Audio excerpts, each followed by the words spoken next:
If you're a podcast host, listen up, this one's for you. My name is Allie Jackson. I'm the host of Finding Mr. Height, a dating and relationship podcast that I've been doing for 4 years now, sharing my positive and practical approach to dating that's built on my own life experience. And I wanted to share another experience that I've had, my secret behind monetizing my show. It's called Red Circle, and I was just telling my colleague about how much I love their platform. With Red Circle, not only am I getting a seamless hosting experience, but I also love the support I receive in ad sales. It's not just typical ad sales either. It's targeted opportunities based on my show and my life. And the platform is super simple. You just set your preferences and Red Circle matches you with sponsors that align with your show. You can vet every opportunity and their platform gives you great analytics. More recently too, my Red Circle team has brought me opportunities outside of my podcast on social media to really augment the podcast partnerships, bring them full circle. I just can't recommend them enough. If you want to give it a try, go to redcircle.com to get your free trial. That's redcircle.com for a free trial.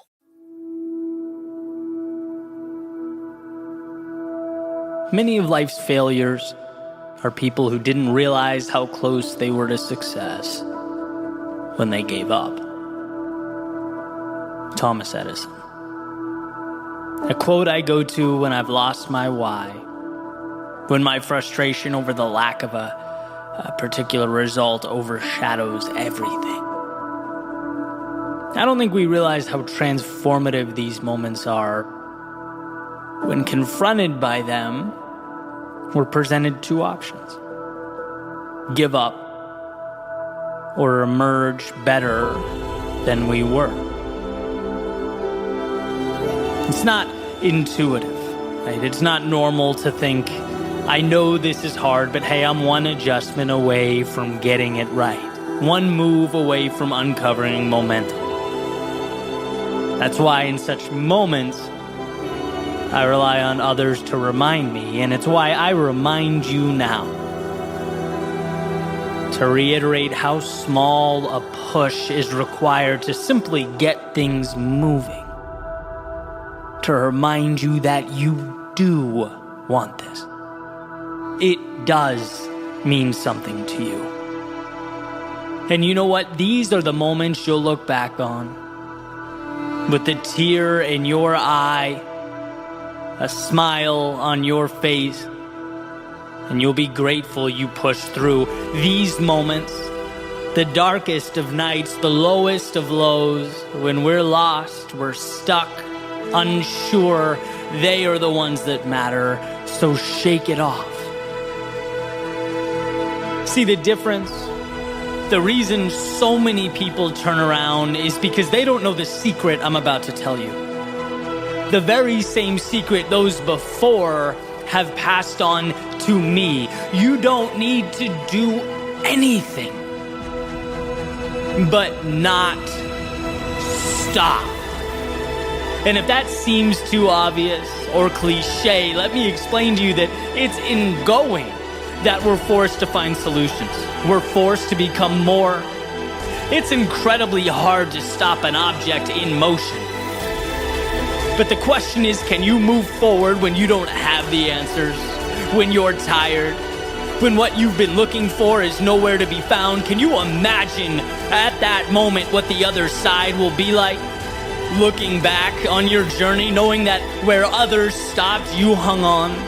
Where the cost was too much for so many, you laid it all on the line. These are the decisions you have to make now. So don't listen to that voice rationalizing, begging you to take it down a notch or return to the normalcy of yesterday. Let this message resonate. Hear me. Embrace the fact that you are always one move away from recapturing momentum, from finding yourself again. It's there. Everything you need is there. Have the patience to find it. The patience to do what you do best. Find a way.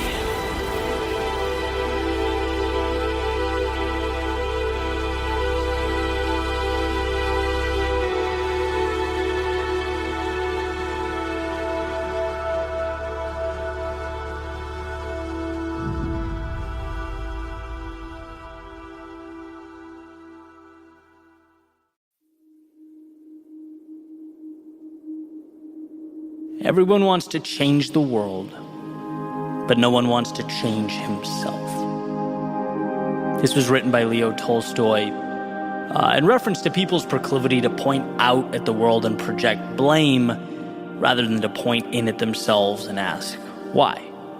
What can I do? Right? How can I be better? Which, when you think about it, is basically a shark forfeiting its bite, right? Or a bird giving up its wings. Our personal agency is, without a doubt, our superpower.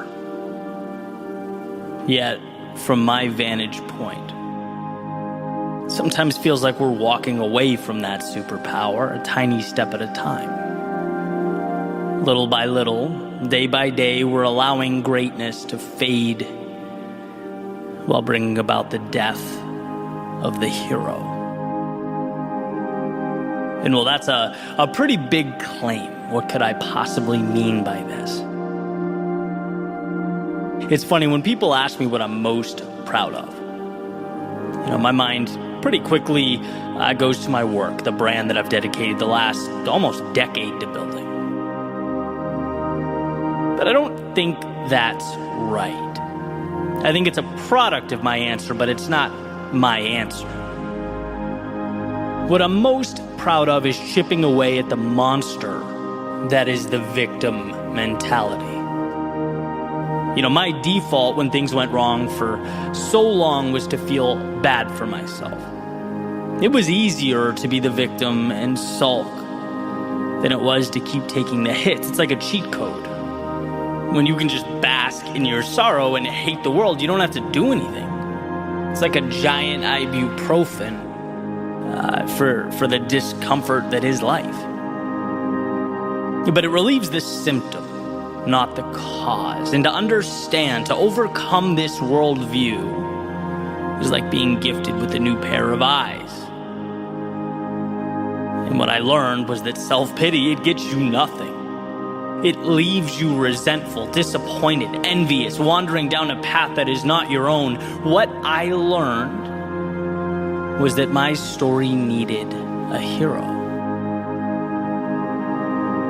That's why as I grew, I spoke about the power and the beauty of doing the difficult thing.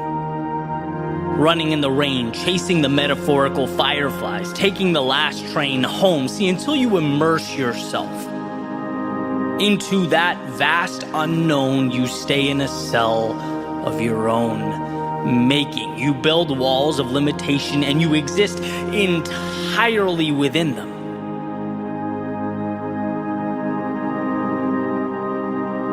And as time has progressed,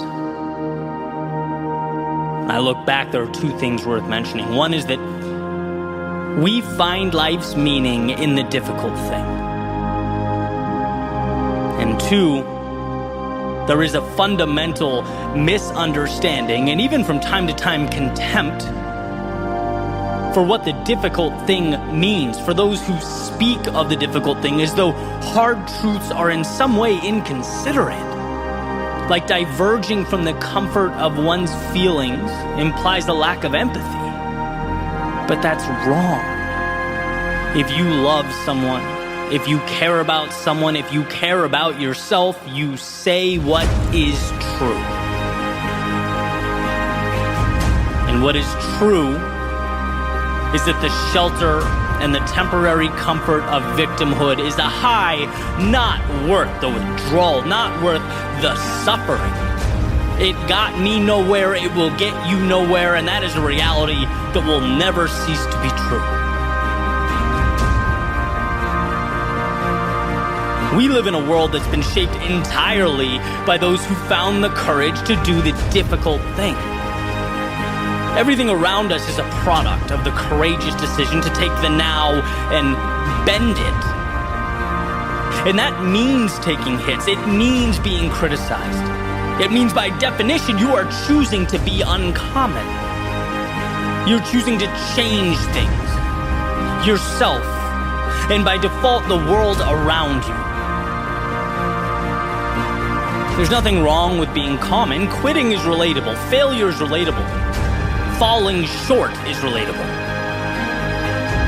We're all human and we've all been there. But these stock features of humanity, they are not worth celebrating. We don't put on pedestals the familiar. No, we put on pedestals the times that we've reshaped the familiar. And a world of participation trophies is a world that has disincentivized that which makes life worth living. It cripples the very pursuit that ignites the soul, a push towards the extraordinary. It's time we resurrect the hero. See through the facade of short-term comfort that leads to long-term emptiness. In a world where attention is currency, it's time we acknowledge the payment we receive when we play victim buys only despair. Sure, we're flawed. That will always be true, but we are capable of manufacturing greatness. We're capable of capturing hearts and captivating minds. If you could only see within yourself that story unwritten.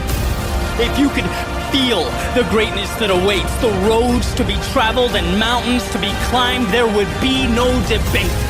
There'd be no hesitation about that march to the belly of the beast. If only to show that our demons exist solely where we allow them to. Resurrect the hero.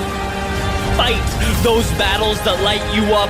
Blaze your trail through the valley of darkness. Take that path unknown to the common man, unseen to those who live within the confines of what is.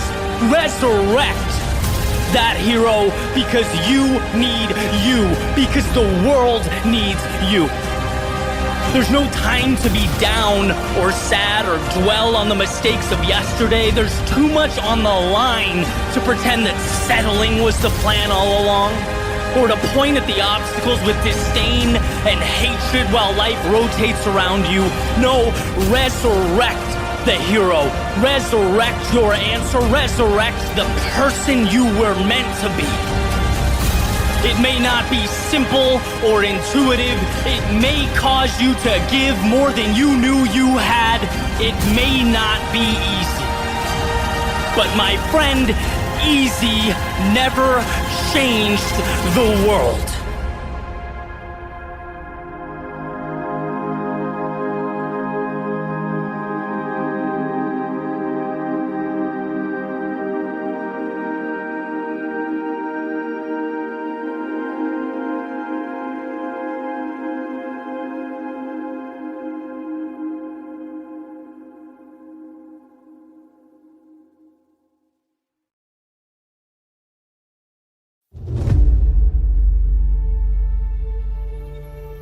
What can you be the best in the world at? Life is a complex place. Complexity sometimes means confusion. It means we forget the big picture. What's our purpose? What are we chasing? What are we bringing to the world? What can you be the best in the world at? It's a little question I try and ask myself every day, because I know if I stay close to it, my decision will have far greater impact. There will be more meaning in life. See, it pushes away the things that are appealing in the short term, but really don't take us anywhere in the long term. Because one of the coolest aspects of human nature is our ability to illuminate what matters and, well, mitigate what doesn't. Helps us focus on what's important. We need to go to the grocery store. Well, we step out the front door, paying attention to nothing but the task at hand, not the objects to our left or right. We don't know what colors the cars were that passed us by or the plants we walked by. We don't think about the blood pumping through our bodies, making it all possible as we walk to the car. We don't even see the car as its metallic components, as it really is. We see it as our portal to a place that has the food. See, we are blind, but at the same time have this beautiful gift of vision. We see the path right to what's most important. So let's leverage that. And what I think we need to remember is to identify in our own lives what that means with regard to our purpose in the context of what we are becoming.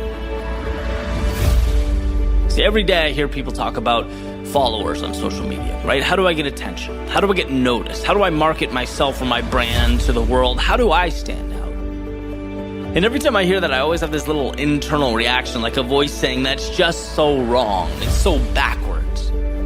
You stand out by adding value to the world, by being good at what you do. It's that simple, really. And so look at it like this. We'll take a specific example.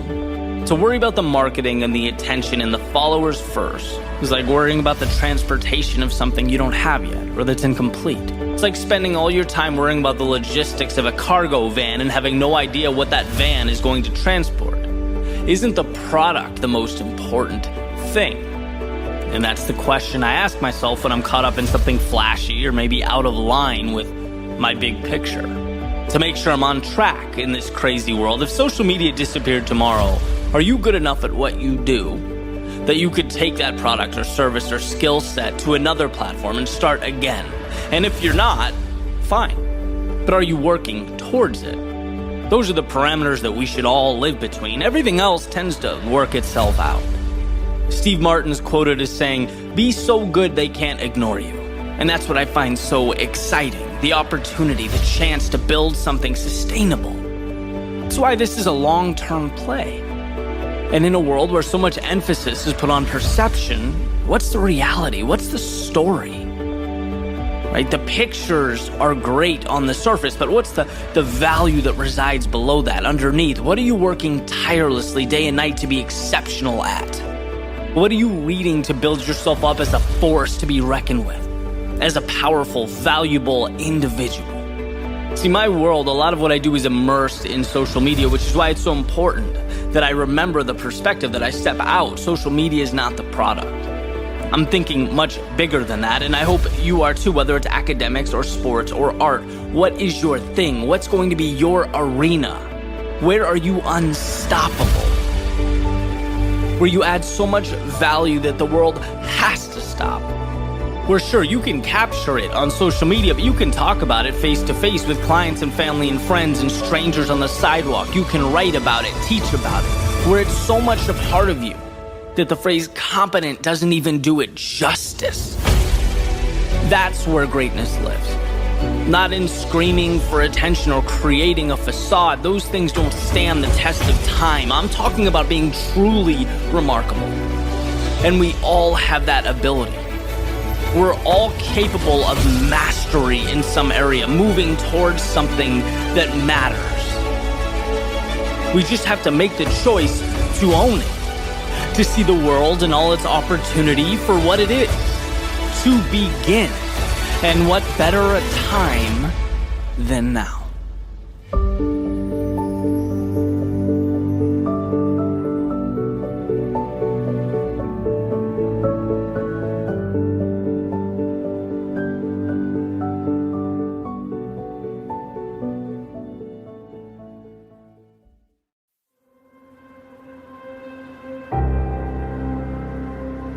There is no finer a line than the one that separates failure and success.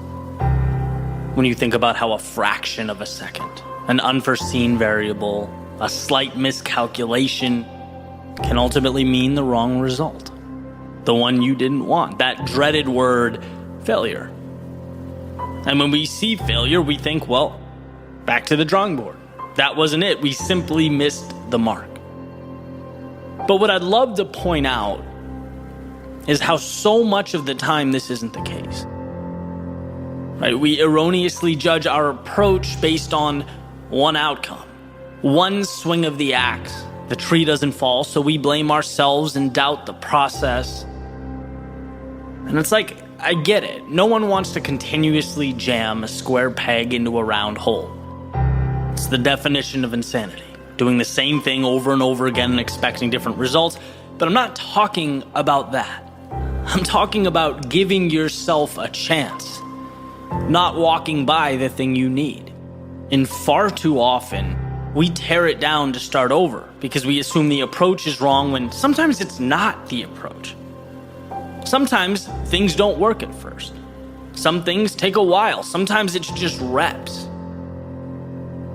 And I started thinking about this a while ago. Last year, I saw this random statistic kind of halfway through the NFL season that said fourth down on 4th and 1, 4th and short, Coaches decided to go for it 53% of the time. I think it was. That number might be slightly off, but right around there. The idea is that there's risk involved, which is what makes it a tough decision. And what I find interesting is that the decision to go for it on 4th and 1 ends up being one of two things. It's either creative, bold, and daring, or it's stupid, it's unnecessary and reckless. All depending on if they get that 1 yard. And hey, maybe they do. In which case, how great it was that they had confidence in their team. But maybe they don't. And then it's, hey, don't you understand your offense's limits, your team's limits? What are you doing? In both cases, the outcome determined whether the approach was the right one, regardless of how little differentiated the two.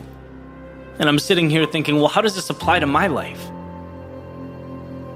How many times have I metaphorically gone for it on 4th and 1, didn't succeed, whatever it was? Let's say, my first YouTube video, since we're here, and I walked away at that point. Like, imagine saying, I put this video out, I didn't get the right outcome, so this isn't for me. As far as I can see, it's the same thing as a coach failing on 4th down and saying, you know what? I'm never going for it on 4th again. I mean, it's that irrational. Because as counterintuitive as it seems, you can't judge the value of a pursuit on one outcome. Sometimes you don't even need to change much, you just need to have the courage to show up again. And going back to YouTube, which I've talked about, before, the same thing has applied. It's like there are videos that I thought were great that are kind of buried on this channel, underperformed, and some I wasn't that excited about that did extremely well. I don't know why, but I do know the approach was the exact same for both. No difference. They did, however, get different outcomes, different results, and I just think, imagine if I assumed my approach was flawed because they're the ones that didn't meet or exceed expectations, right? That's why there's so much power in repetition. And yeah, like the coach on the side of the field, we're examining, we're adjusting, we're improving, but the point is, why be so quick to doubt ourselves and our ideas and our plans? Because I do think to walk away from something you believe in after one bad experience is like that coach saying, no, 4th downs are not for me. There's a saying attributed to Thomas Edison. He says, many of life's failures are people who did not realize how close they were to success when they gave up. How maybe it was a slight tweak, maybe it was a minimal change in perspective, or maybe it was just showing up one more time, picking up the axe and taking one more hack at the tree. And that's really it. The most important lessons we learn in life are simple. Simple to understand, but they elude us. And so let's remember that. Making our way into the world, how fine that line is between success and failure. How sometimes they look like one another, how the very thing needed to win, overcome, succeed, likes to disguise itself as failure and suggest that you try something else. When in reality, you could be right there knocking at the door.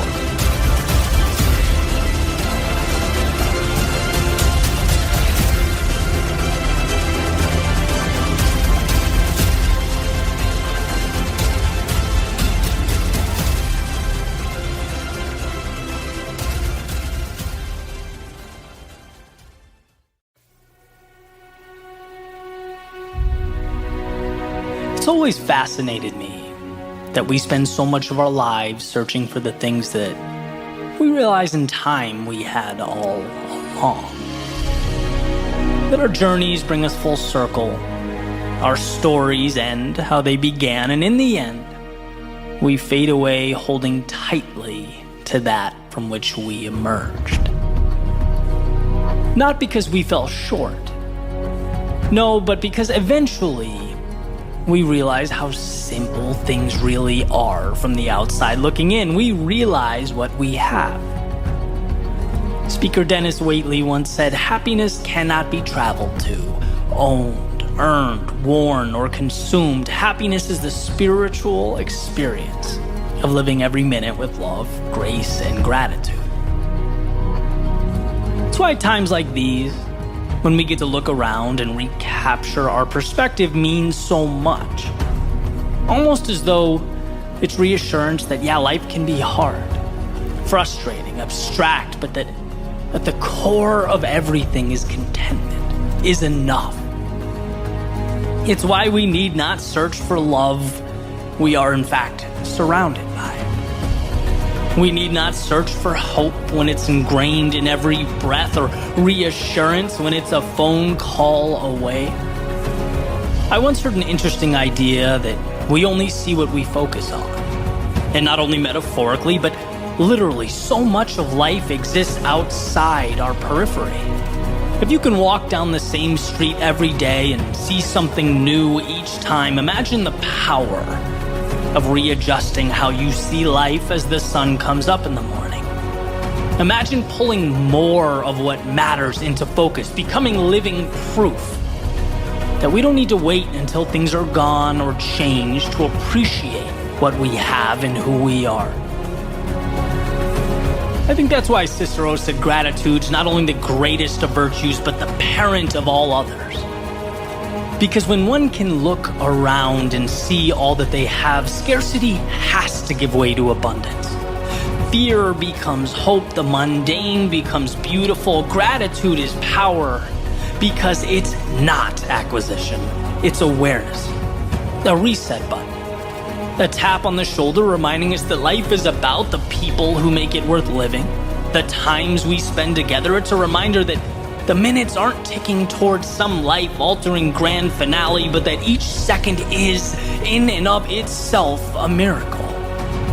And of course, I'm a believer that we are here to evolve, to grow, to test the waters, to push our limits. But I'm also a believer in asking why. And it seems to me the answer is not to obtain something new, but to share who we are with the world.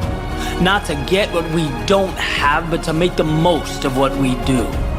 Not to impress or fit in, but to take that passion that increases our heart rate, that curiosity that pulls us towards new horizons, the incredible friends and family by our side, and simply realize that we are, this very moment, embarked upon the adventure of a lifetime.